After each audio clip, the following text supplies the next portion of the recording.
Hello, good evening friends. Smart study solution के इस YouTube channel पर आप लोग का स्वागत है। आप लोग जो बेसब्री से इंतजार कर रहे थे कि रेलवे की वैकेंसी कब आएगी, तो आप लोगों के लिए खुशखबरी है और ये इंतजार की घड़ी आप लोगों की समाप्त हो चुकी है। यानी रेलवे ने आपका एएलपी की पोस्ट के लिए वैकेंसी निकाली है, यानी असिस्टेंट लोको पायलट की वैकेंसी निकाली गई है। यानी इसमें ऑफिशियल नोटिस आपका जारी कर दिया गया है।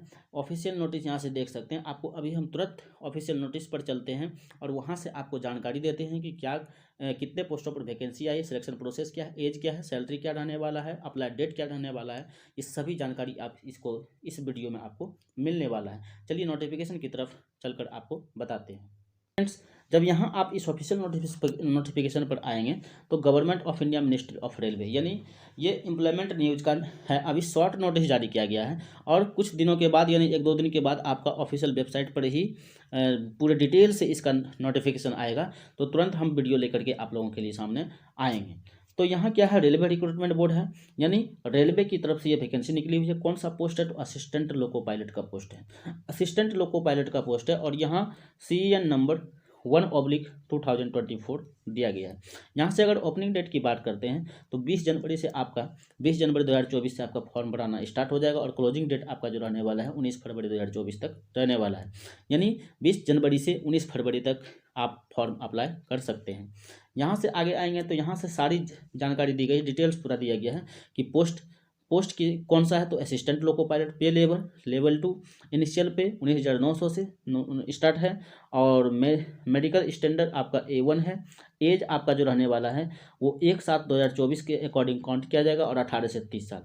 यहाँ थोड़ा सा डिस्टर्ब हो रहा है कि मतलब हुआ क्या, ये पहले जो है 18 से 28 था, यानी पहले जो था 18 से 28 था, तो उसको प्रोटेस्ट किया गया विद्यार्थियों के द्वारा, तो 18 से 30 कर दिया गया।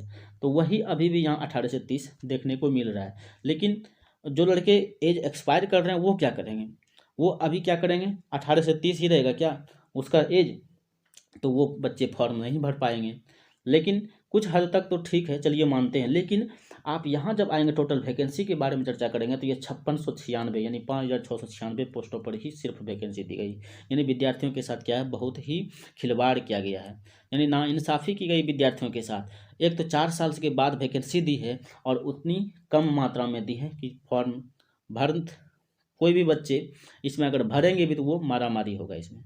इसलिए बहुत ही खिलवाड़ किया गया। आप लोग ये समझ सकते हैं कि संतोषजनक नहीं है, ये असंतोषजनक है। ये असंतोषजनक वैकेंसी निकाली गई है, यानी ये आप लोगों के लिए निराशाजनक खुशखबरी आई है। खुशखबरी तो आई है लेकिन निराशाजनक खुशखबरी है। चलिए इसी में किसी तरह बच्चे तो भरेंगे ही, फॉर्म तो छोड़ेंगे ना, भरना तो है ही। चलिए आगे बात करते हैं। तो आपका जो आगे दिया गया है, यहाँ से आप देख सकते हैं मेडिकल स्टैंडर्ड दिया गया, यानी आपका 6/6 आइज होना चाहिए। यहाँ से आप आएंगे कौन कौन से कैंडिडेट इसमें अप्लाई कर सकते हैं। तो प्यारे साथियों, आप सुन लेंगे कि अगर ITI आप किए हुए हैं, अगर ITI किसी भी ट्रेड से किए हैं, या ट्रेड यहाँ दिया गया है, ये सारे ट्रेड इसमें पढ़ सकते हैं आप। अगर आप ITI किए हैं तो आप इस फॉर्म को एलिजिबल हैं भरने के लिए, ठीक है। ITI अगर किए हैं, अगर ITI के साथ अगर 10th के साथ अगर अप्रेंटिसशिप भी किए हैं 10th के साथ, यानी अगर आप 10th किए हैं और इसके साथ आपका अप्रेंटिसशिप भी है, तो आप इस फॉर्म के लिए एलिजिबल हैं भरने के लिए। और कौन से कैंडिडेट इसमें अप्लाई कर सकते हैं, यदि आप डिप्लोमा किए हैं, यदि आप डिप्लोमा किए हैं तो इस फॉर्म के लिए एलिजिबल हैं, ठीक है। डिप्लोमा यानी डिप्लोमा के लिए इसमें एलिजिबल हैं। तो डिप्लोमा के कौन कौन से छात्र इसमें एलिजिबल हैं, तो आप यदि मैकेनिकल से किए हैं, इलेक्ट्रिकल से किए, इलेक्ट्रॉनिक से किए, ऑटोमोबाइल से, यानी इन सब ब्रांचों से अगर आप डिप्लोमा किए हैं तो इस फॉर्म के लिए एलिजिबल हैं भरने के लिए। लेकिन अगर वही डिग्री के कैंडिडेट से अगर कोई बीटेक किए हुए हैं तो इस फॉर्म के लिए एलिजिबल नहीं है, वो इस फॉर्म को नहीं भर सकते हैं ALP की वैकेंसी के लिए, ठीक है। ये सारी बात समझ गए। आगे जब आएंगे यहाँ तो चार्ज के बारे में बताएगा, यानी पेमेंट आपको कितना लगेगा, तो 250 रुपया लगेगा और 500 रुपया, यानी 500 रुपया रिजर्व कैटेगरी के लिए जितने भी कैटेगरी है और 250 रुपया लगेगा SC ST ex serviceman female transgender candidate के लिए। ये आप समझ गए। तो ये थी शॉर्ट नोटिस। अभी शॉर्ट नोटिस जारी किया गया इन सारे बोर्डों से आई हुई है। ये शॉर्ट नोटिस अभी दिया गया।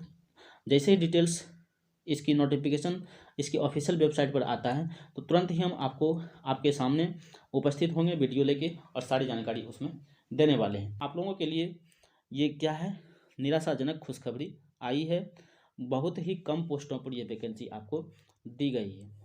ठीक है, तो यही जानकारी थी इस वीडियो में देने के लिए आए थे। चलिए मिलते हैं एक नेक्स्ट वीडियो में, तब तक के लिए धन्यवाद।